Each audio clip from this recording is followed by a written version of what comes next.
I own all kinds of media that I've acquired over the years, most of it professionally produced, obviously, but quite a bit of it just, put out there by a church or by a random individual, a drama club, a rock band in somebody's basement. And most of the stuff that I get, there's really no sense in archiving it. There's plenty of people that own the rights to it already. But every now and again, some of the things that I look at, I'm like, hey, this isn't ever going to get re-released. And so somebody somewhere might actually care about this. Now, a lot of those things isn't really that big of a deal, but some of them might be a big deal to some people.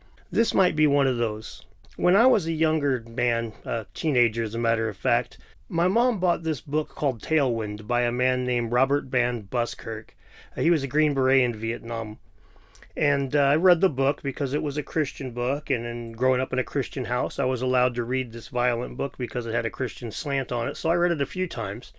And then years later, I'm at a thrift store, and I see a few prison preaching tapes, and one of them had the man's name on it. So I went ahead and bought it, and I was very happy to find out that it was the same man and that it is a tape about Mr. Buskirk and about his prison ministry and all of that stuff. Now, Mr. Buskirk has passed away, and I can find no copy of this anywhere, can't even find a reference to it. So I figured I'm going to go ahead and put it out there on the internet, because I do know that there are people that look for the man, and I'm sure that some people would love very much to see this. I do want to put out the disclaimer that this is politically/religiously charged, and I'm hanging my hat on this no way or the other. I have no dog in this fight. This is purely me archiving this. I have no opinion on the matter, and am attempting to say nothing about it. And please don't make any comments about it, because I don't want to have to go through and police the comments section. This is an apolitical channel, and we're keeping it that way. In the future, I will be doing more of this type of thing. I have a lot of tapes of training videos and all kinds of different things that I will be slowly dumping out there, in addition to my reviews and other videos that I do, because it's my channel. I can do whatever the hell I want. As the channel grows, I hope to purchase better equipment so that I can make better copies of these things, and I am going to be holding on to copies of tapes like this so that I can make better rips of them when the time comes, if it ever does come. I will be archiving more things like this in the future, and I will be still doing more reviews as well. So if this video bothered you, or my last video bothered you, don't let that discourage you. I got completely different other ways of bothering you down the road. So make sure and hit the bell and the subscribe, and yeah, hit everything except for your computer monitor thing.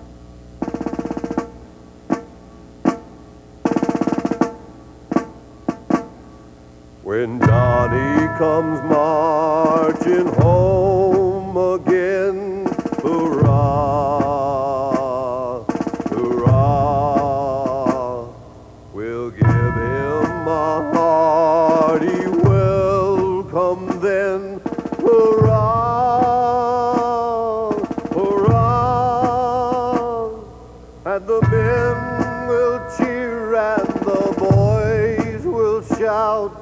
The ladies, they will all turn out, and we'll all be glad when Johnny comes marching home. The old church bell will peal with joy, hurrah, hurrah. Our darling boy, hurrah, hurrah, the village lads and lassies say, with roses they will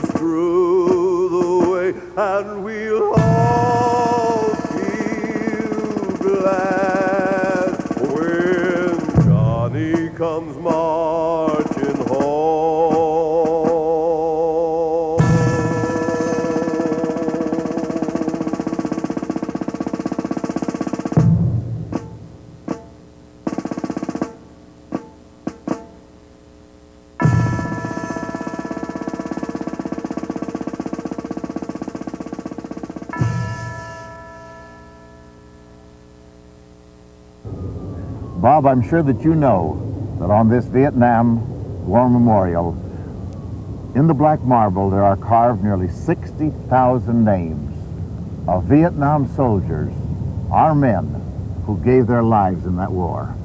That's serious, isn't it? Yes, Chaplain Ray, it is serious. Many of those names I knew personally. One of those names, as you know, a lieutenant named Keogh, I dedicated my book Tailwind to.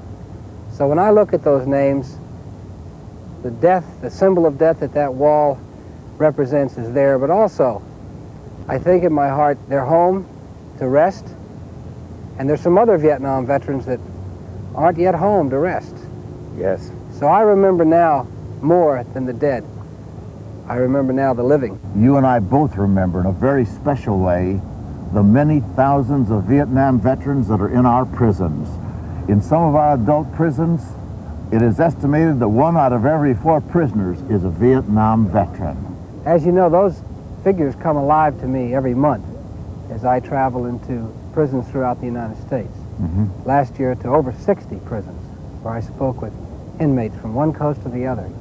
And the Vietnam veterans do identify themselves, most having read my book that you have given to the prisons throughout the country. And there's another Vietnam vet statistic. It's said now that over 50,000 Vietnam veterans have committed suicide since it all began. So from the ones that have given their lives in combat that are listed here, to the ones that have lost their lives in confusion and misery and sorrow, to the ones that still aren't home from Vietnam that are in our prisons, it is heavy, Chaplain Ray. Yes. Yes, it really is. And of course, as you know, when you came home, you didn't have 30 days on a boat like soldiers have in previous wars. You were brought home in more like 30 hours, right out of Vietnam, landing here near our nation's capital, waiting there in the snow on a stretcher. That was a quick change from Vietnam to America. I don't think we were prepared for the homecoming. In other words, we were trained for Vietnam, we were trained for the war, but we were never detrained, and we were never detrained to come home and to have a buffer. When we look at the bronze memorial and we look at the boots, many of our boots, as we got off the planes from Vietnam, still had mud in them from their jungles. It was so quick, the transaction from combat to home. So many of the men that came back from Vietnam, they were still there emotionally, they were still there in the fighting mood. Many of them were still heavily engaged with drugs, and they just weren't ready to meet the things that were waiting for them in a country that let them come home without a parade. I think without a parade sums it up. We didn't expect a parade with ticker tapes, but we expected an acceptance upon our return, some type of acknowledgement of a job well done, even if nobody understood the job or why the job was being done. For the men that lay here, whose names are listed here, they did the job the best they could, and we recognize that.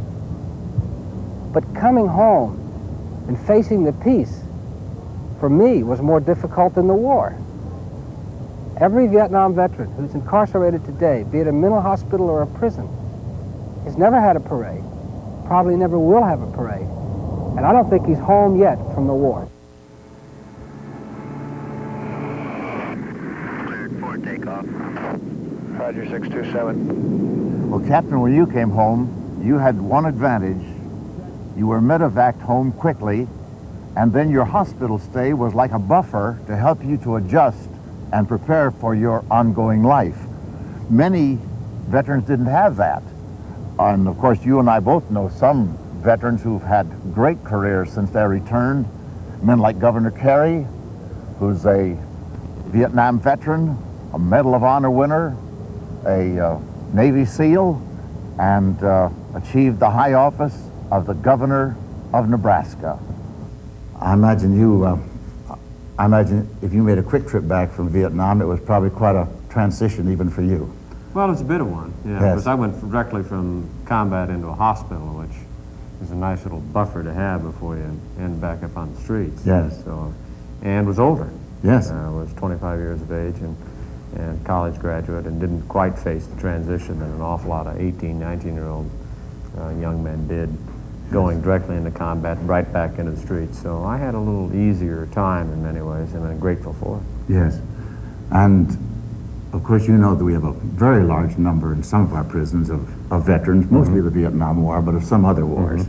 And we've devoted a lot of attention the last year or two to trying to find some affirmative programs that'll really help them. And of course, the changing attitude in America toward the Vietnam veteran is a contributing factor, because at long last, our country is giving some of the honor that is really due to those men and has been due to them for many years. I think that'll help. I think that'll help. Although the toughest part for any individual is to ask fundamental questions about what's the purpose, why work hard right now. I mean, you get out of prison, or you get out of the service, or you just stand here today in the current moment. It's you've got to link through things other than experiences in Vietnam or wealth or anything like that in order to make some contact in the future. The buffer that Governor Carey spoke about, the buffer that I had, that he had, that Ronald Bartee had, and so many successful veterans had, I believe was what was missing in the lives of the Vietnam veterans that I've met and talked to in prisons all over the United States. There was no buffer. My buffer was actually drug-induced by the Army, because they kept me heavily sedated while they debrided the wound. And so I wasn't able to deal with reality until the hospital stay was over, and by that time I was transferred to Germany to command an A-team. And you know, I learned something through that experience and through working with veterans in prison. Many of the men that got in trouble on drugs didn't really start their drugs in Vietnam. So many of them knew nothing about drugs and never touched them there. But when they came home, they were so confused that many times they sought out drugs and alcohol as a way to come down, as a buffer, and many times the veterans organizations prescribed drugs for them to help them cope. Men like Ronald Bartee, another winner, youngest parole commissioner in the United States, head of the parole board of Nebraska, another Vietnam veteran. His buffer, he went back to school and studied and worked hard. And I'm sure you can relate. There are times when you can just sit down by yourself and it's just like yesterday that you were there. And that was the part we talked about earlier about the transition. The transition just was not made for the Vietnam vet to come back to the States, because we don't need those skills anymore. The desire that we utilize to survive and come home and then channel it towards a career in our life, it's just that making that transition to drop those weapons. You don't need them anymore. Right. But it's tough to drop them. Of course it's tough to drop them, particularly if you were 19, you're home in 36 hours. That's right. You went right back to the same slum you started from. Exactly. But there were a few stolen M16s laying around, and the next thing you know, somebody handed you one, peer pressure, and says, let's go take on that gas station, and you did it. Exactly. And of course you'd use that same M16 to stay alive in Southeast Asia. That's one major problem. Another major problem is stress, how people react under stress. They taught us how to react. Either you're going to kill somebody or they're going to kill you. That's right. Now, what happens under stress to young men who 10 years after the fact forgot about all those skills, and somebody threatens them? And what I find so often with a Vietnam vet in prison is overreaction. That's right. Some guy, beat him in the head with a Coke bottle and then was walking away, and he shoots him, because the fight's still going as far as he's concerned. That's right. Time after time, overreaction. And from my experience, if they don't have a Christian experience at some point in their prison experience, they're coming back. Exactly. Do you find, though, that when men, Vietnam veterans, are coming out of the system on parole or whatever, do you get a scary feeling inside, or do you ever find that you know in your heart that they're not home yet?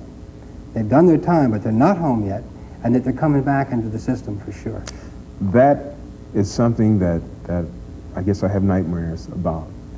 Any individual that we decide to parole them, you hope that this individual really can make it out there. If anything, the last thing you want to do is bring that individual back. But if he's in a position where he starts threatening society, you have to bring the man back. And of course, that's why Captain Robert Van Buskirk and I are here with you at this time, because we'll be in your State Penitentiary here in Lincoln, Nebraska, and we'll be doing a special film and videotape on veterans incarcerated. Please visit the Vet Club there because they have a very progressive club going now. We're having a rap session with the veterans there tonight, and the cameras are going to be rolling for it. Bob, you've already met some of the vets here, haven't you? Yes, sir. What happened when you met with them? Well, I shared with them, and they shared with me, and I sensed a lot of anger, a lot of pain, and a lot of frustration. And I forgot that when I was in prison in Germany, I felt the same way. You know, I'm sitting there thinking, what are these guys so mad about? And why are they so hurt and frustrated? You know, I mean, they did something to get into prison, right? But I just I'd forgotten just how angry you can be. And then I realized that, of course, some of them are still in Vietnam, mentally. They're still in Saigon. They're not home yet. All right, I want you men to see this T-shirt. You stand up, please. Participant, Southeast Asia War Games, 2nd place. How about that? Now, the United States might feel that way, but a lot of the men that were with me in Special Forces, and I'm sure a lot of them in this room, we don't believe 2nd place. That's just what the general public might feel, right? Right. The tragedy of war, when you start to study it in its history, is that the men that declare it aren't the men that fight it. And the tragedy of Vietnam, for me, was to learn that the men that declared it and kept it going for 5 government generations, let's say, their own sons figured out a way to beat the draft. And very few of the men that kept this war going for the many generations that it kept going for Vietnam contributed their own blood to it, or their own children. But America contributed hers. But it's been that way in every war. The last war where the general that declared it fought it was Hannibal.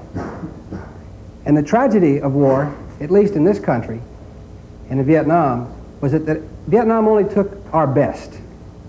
We didn't say, oh, that guy's got bad, what we did say was, that guy's got bad knees or bad back from football, he can't go. And what we said was, here are America's very best, very most alert, very most healthy. And of course, most of the young men volunteered. And then we put them on a battlefield, which we never recognized as a battlefield. We called it a policing action. And for those of us that went, for those of us that were trained and maybe didn't go but were ready to go, we know in our hearts that was no policing action. That was a real, honest-to-God war. And the judges that decided it was 2nd place, I don't think they ever went over and took a good look at the game, because they might have been hurt.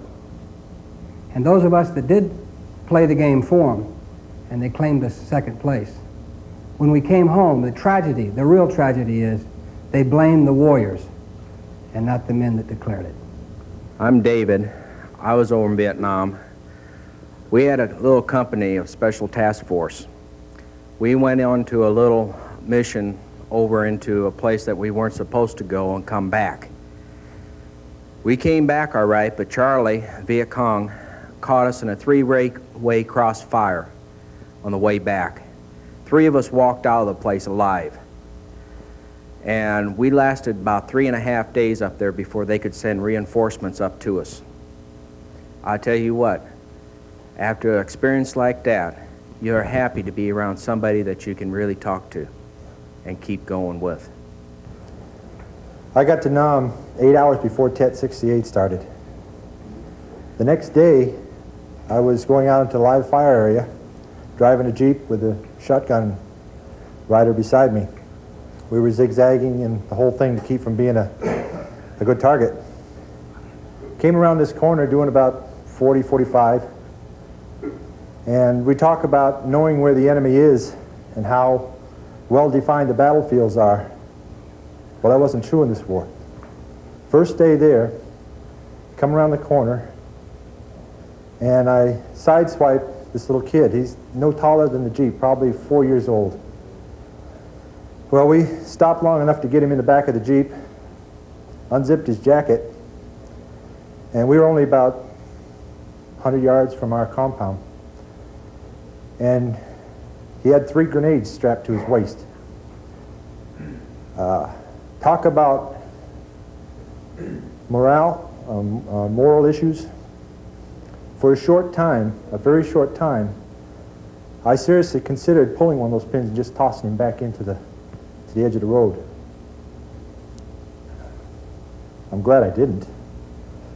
And we took him to the hospital, and he was all right a few days later. But it makes you think real quick and long and hard afterwards just how bad war can do to you. When I first got here, there was no group, and there was no wanting for me to say that I was a Vietnam veteran. I'm one of those that thought I had done something wrong, you know, because of the way I was treated when I came back, not like the rest of them were treated when they came back from other wars. I felt dirty in a way, and this group has really allowed me to attend the rap groups that they have, the meetings they have here, and once again give me a sense of self-worth and pride that I am a Vietnam veteran, that I'm a veteran as a whole. And one of the reasons why I'm standing up tonight is to say that and to really thank this group as a whole for what they've done for me as an individual and as a veteran. I too am a veteran. I served 4 years in the United States Navy. A number of years ago, I had a man coming into my office on a regular basis who was a Vietnam veteran who had gone through combat. And he continually would tell his stories as he was, struggling to work through that, talking about the nightmares he was having. And I could listen, and I could struggle to understand, but there was no way that I could empathize with him in the way a Vietnam veteran, especially one who had gone through combat, would be able to. And so I really see the tremendous value of a veterans rap group, where you can share those struggles with each other, be a support to each other, and know that you're sharing that struggle with someone who can really understand the kind of hell you lived through and the struggle that you go through with that today. To do what we can to help with that, Randy and I both have facilitated rap groups here within the walls for the purpose. I think it's becoming increasingly known in the professional community, the help that the peer group counseling has. As it's been said before, as Vietnam veterans, we can say things and understand things that are difficult for outsiders to understand, to feel. Another thing that I've noticed with Vietnam veterans, both inside and outside the walls, is the role that alcohol and substance abuse has played, both in our lives outside the wall and in the problems people in here have had. And again, it's becoming noticed that if you're going to treat this, that this substance abuse has to be treated in conjunction with the stress disorder, and that's something that most of our institutions are unable to provide right now. So one of the things we've tried to do is provide what little help we can. And I think the final thing I'd like to say is that when I come out here each week to facilitate this rap group, I'm not coming out here to teach people or basically to help people. I'm coming out here, as I met the group's sponsor in a rap group. I'm coming out here because of my need as a Vietnam veteran, my continuing need for a rap group for myself. My name is Dick Beal. I belong to VVA. VVA wouldn't be involved here with this organization if it hadn't been for Jamie and people from other organizations, and Jamie's with the VFW. They came and shared to us about this group. I think we learned very quickly that we probably get as much, if not more, from being able to help people who we depended on another time, another place. Being able to help them today, it helps pay back a debt that I think we all have. The other thing is the experiences that we shared. When we're on the outside, we really don't understand what it's about in here, and we have to come in and hear about it. We've got our families every day to talk to, and that's why it's important to get people on the outside to get involved so that they can help run some of those errands and do some of those things that need to be done for the people that are in here. We all belong to the same fraternity and all paid the same dues. For how they got in here, it has nothing to do with what they got what happened in Vietnam. And they're losing some of their rights as veterans for a crime that had nothing to do with what they did in Vietnam. And that's one of the important reasons we need to be involved. And people on the outside need to hear about it. My name is Terry Waldridge, and I'm a Vietnam vet. And I've done 10 years in an institution where there were no programs, and being able to come to an institution like this and find that there's an organization that pulls together, that's a body you can pull another vet off the yard just to rap to and kick things around and just deal with your problems. You know, it means a lot. And on Thursday nights, our sponsor, Jamie Gilbert, he comes in, and it's just a special rap group where we kick things around and really get things off our chest to where you don't feel comfortable doing it with someone from the administration. If you're dealing with your problems, then you're labeled someone who has a problem, and they don't understand the problem to start with. And it's just good to have another vet and people that care about you as vets that you can talk to. My name is Randy Gilbert. I'm the original sponsor. I don't know, basically got together with the original 7 and got the group started 3.5 years ago now. It all come about for me. I never thought I'd hear myself say, but I guess I got Vietnam to thank for my experience with the group. I started out with a rap group here in town, local rap group, and then Hal Quigley, who was mentioned as one of the counselors out here, who consequently lost his job over getting this group started, got me interested in what they was trying to do out here.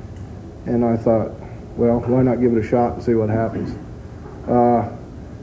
Little did I realize I was in for a big education. Just being involved with the group, the camaraderie that goes on out here is something that, you know, you can't really realize unless you've been there and know what it's all about.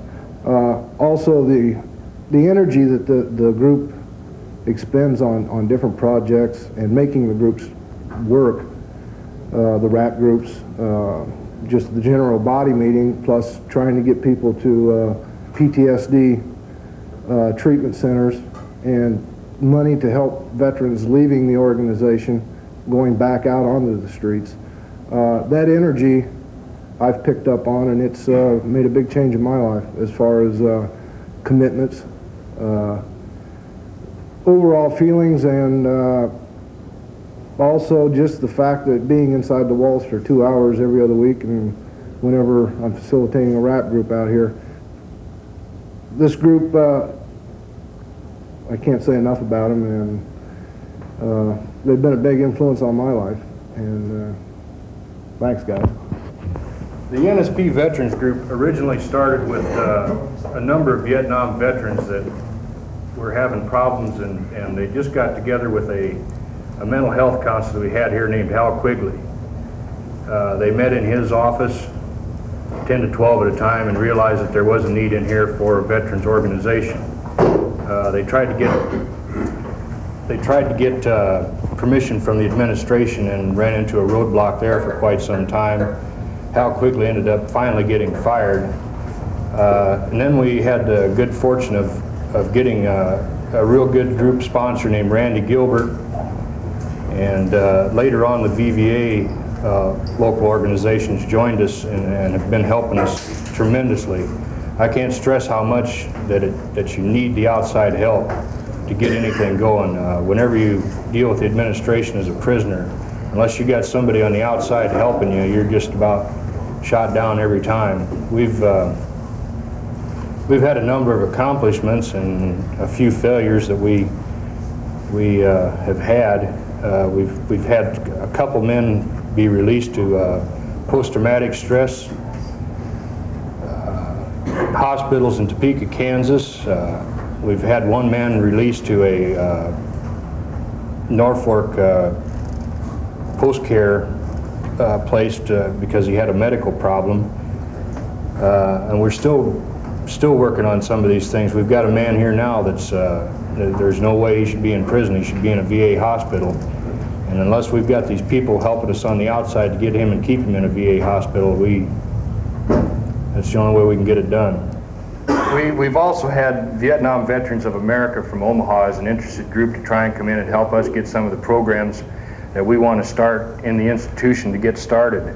We're trying to get a gate money program started to help the veterans when they get out of here. Instead of leaving with $100, they'll have something, at least a month's rent, to get a chance to get a job and try and make it. We've tried to get a employability profile program started to let a man know what he can do when he does get out, and talk to some of the people in different veterans groups and stuff to let him know where he does have a job waiting for him when he gets out.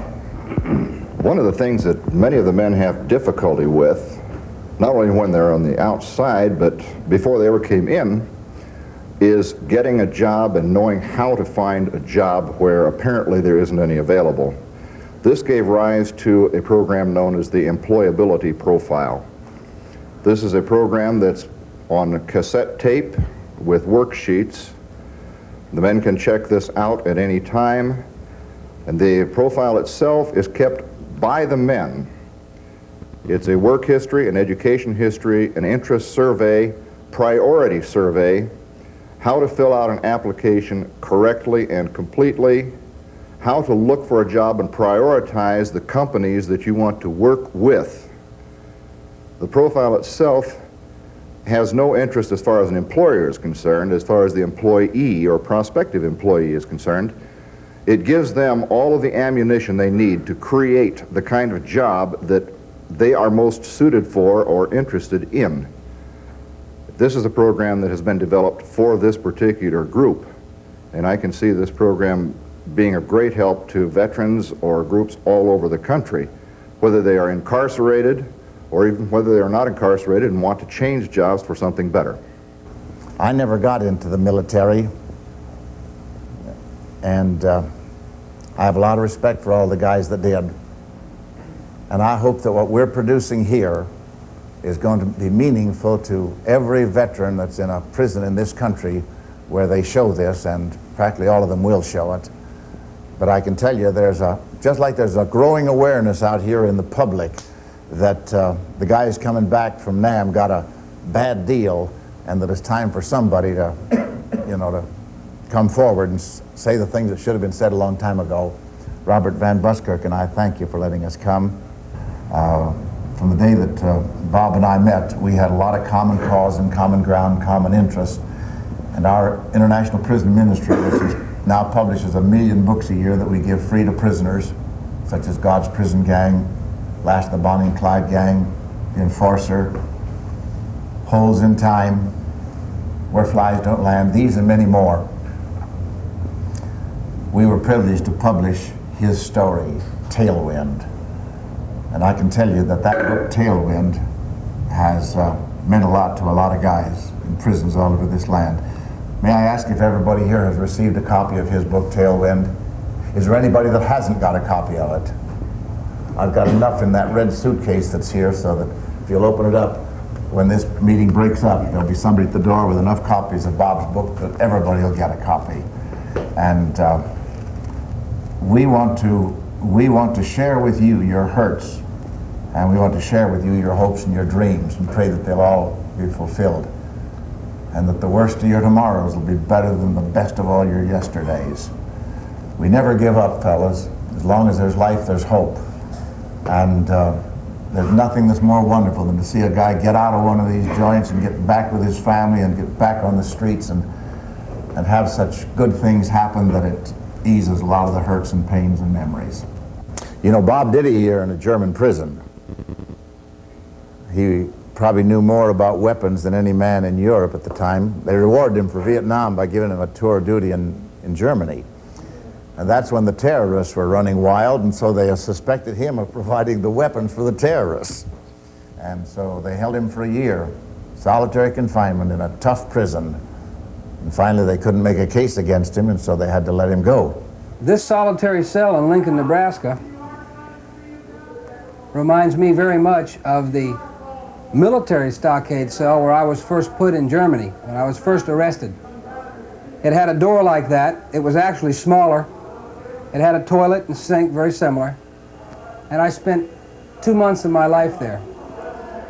And then I was moved to a solitary confinement cell, which was without the steel bars. It was a solid steel door you couldn't see out. and I had some small bars on one side. And I spent 10 months in solitary there. And finally I was moved to another German prison for 2 months, or a little less, and it was about the size of this cell, again with a solid steel door. It's been said that prison walls do not, or prison bars do not a prison make, and that people that have an alcohol problem or a drug problem or a bad marriage, they're in a prison.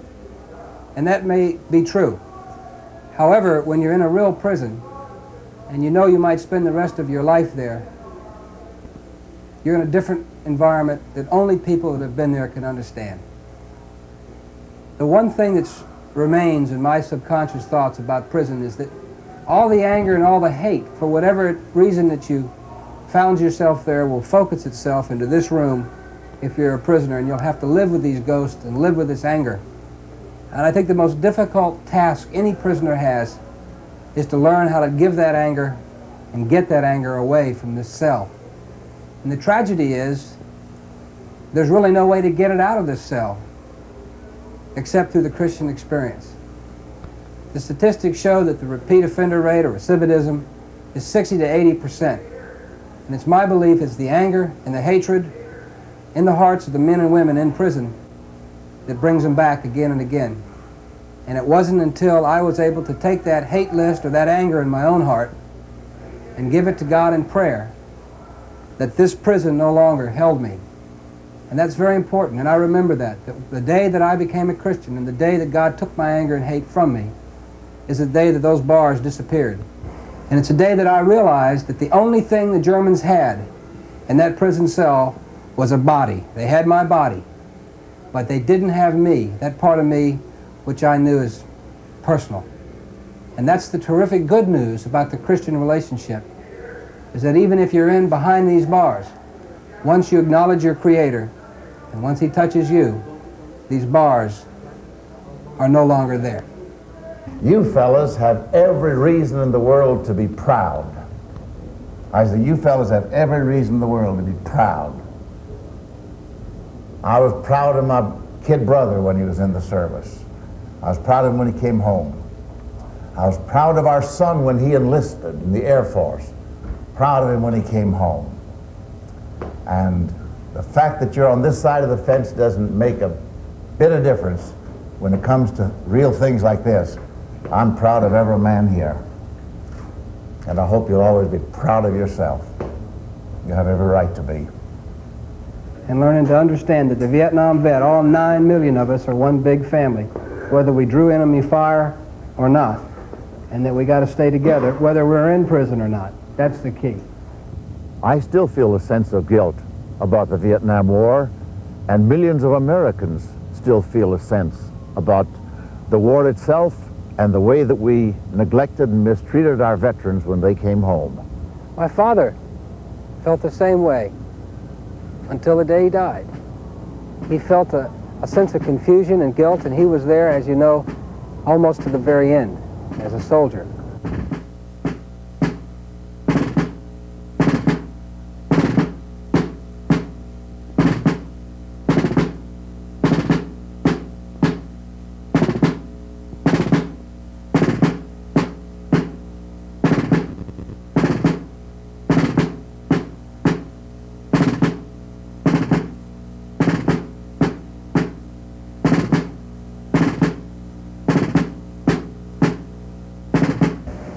His father was in the Air Force, in World War II, in the Korean thing, and in Vietnam. With that kind of a tradition, a man who came home from the Vietnam War with all kinds of decorations and Purple Hearts, you would think that he would come home and enjoy a lifetime of memories, of honor, of security. But what the government did, they sent him to Germany to give him a tour of duty in Europe as a reward for his valiant service in Vietnam. And because Robert Van Buskirk was the most knowledgeable man in Germany when it came to weapons and arms and explosives, the Germans suspected him of supplying the arms for the terrorists. And then they buried him in an isolation cell and only allowed him out 15 minutes a day for a little bit of exercise in the yard. where he walked in circles with the terrorists on an Easter morning when it looked like the Germans would never let him go, though they hesitated to press the case because they didn't have a good case against him. He had a strange experience. He was standing by the door of his cell, waiting for the door to open, and he would go out for 15 minutes of exercise, walking in circles in the yard. And suddenly, he was transported somewhere else. And he went back in time. He could tell by the dusty road he was on and by that big old walled city there beside him. He could tell that he was back in time and space. And then he saw a crowd coming and a man who was carrying something over his shoulder, and it drug on the ground behind him because the man was carrying a cross. And Robert Van Buskirk realized he was seeing the reenactment of the crucifixion of Jesus Christ. And in a moment's time, his whole world changed. From that moment until this moment and forevermore, his whole life is focused on Jesus Christ. And Christ is everything to him. But the greatest treasure he'd ever found in his life, he found in a prison cell in Mannheim, Germany. Because Christ died and is willing to save anybody. Now guys, something happened in Vietnam. It was called triage. When we came back off a mission and we had people shot full of holes, the medics came out immediately and divided them into 3 groups. Those that were critically wounded and who weren't going to make it, they put red tags on them. They didn't spend any more time with them because they were lost. The ones in the middle had yellow tags. They would maybe make it, so they worked on them as much as they could. And the guys they put green tags on, they put them on me 5 times. Those were the ones that had slight wounds. We were going to make it regardless. Then they focused on that middle group. By the time I was sitting in Stamheim, I knew I had a red tag on me. I knew I was lost. I was a goner.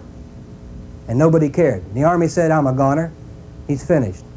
And on Easter morning, I prayed for the first time. Now, I've told you before about my hate list. I had a good hate list, a justifiable hate list. And I tried to pray, and all I got was my hate list. So finally I said, God, if you exist, here's my hate list. You take it. You gave me whatever it is that helps me hate.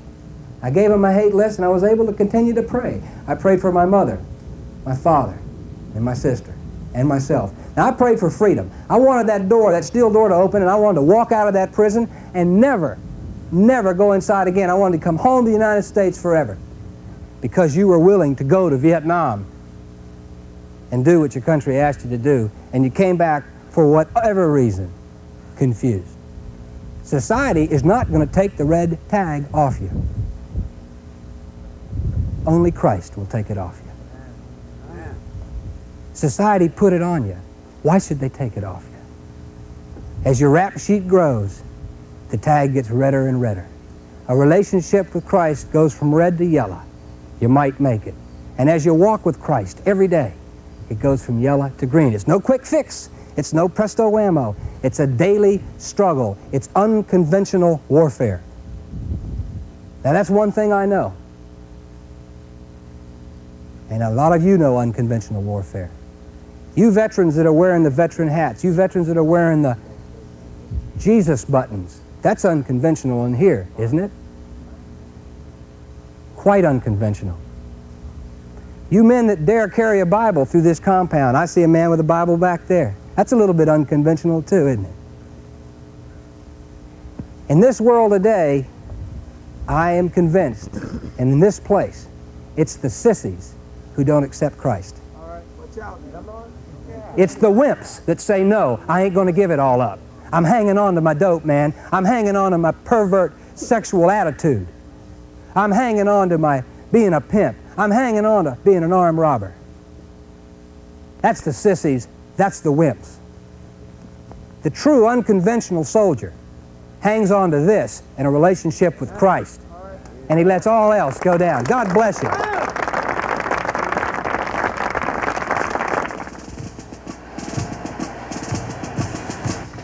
Johnny comes marching home again, hurrah, hurrah. We'll give him a hearty welcome then, hurrah, hurrah. The men will cheer and the boys will shout, the ladies they will all turn out and we'll all feel glad when Johnny comes marching home. The old church bell